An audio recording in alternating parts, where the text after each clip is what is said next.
We've had a great week, right? Today marks the start of a new transition for this weekend. We're going to talk all things positive here, okay? Yes, we get a little bit of rain, some mountain snow, a little cloud cover, but you've had several days of sun. You kind of need a bit of a break, and then we'll go back to the sun.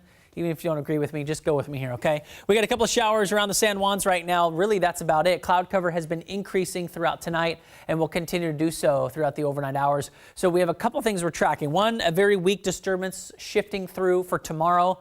Basically brings clouds, maybe a couple of raindrops. And then on Sunday, we've got a newer system that'll be a little bit stronger. This arrow technically should be there, but as you can see, this system's got a lot more cloud cover with it, and that will impact us during the second half of your weekend. So temperatures for tomorrow, upper 40s, a little cooler, and of course, more cloud cover. You might see a couple of raindrops, especially San Juans, Northwest Interior, coastal spots.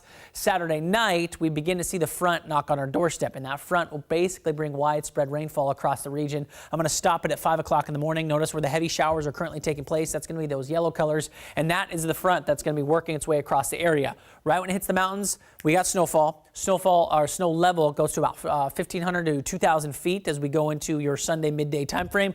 Good amount of snow for the Cascades.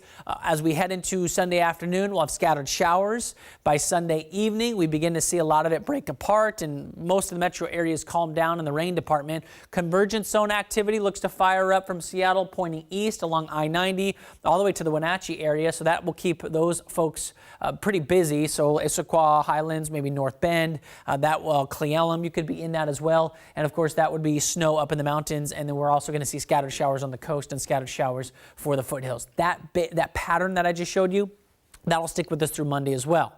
Snow count, pretty good.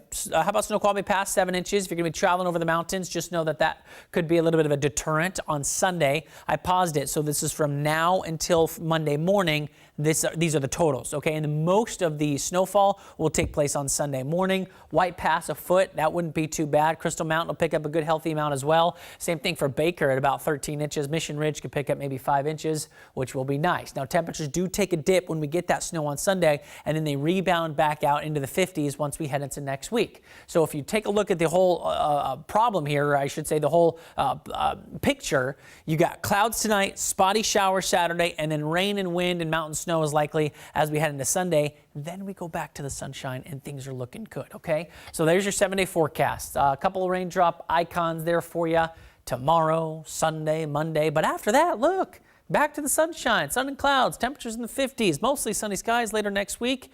Looking very nice. Thank you.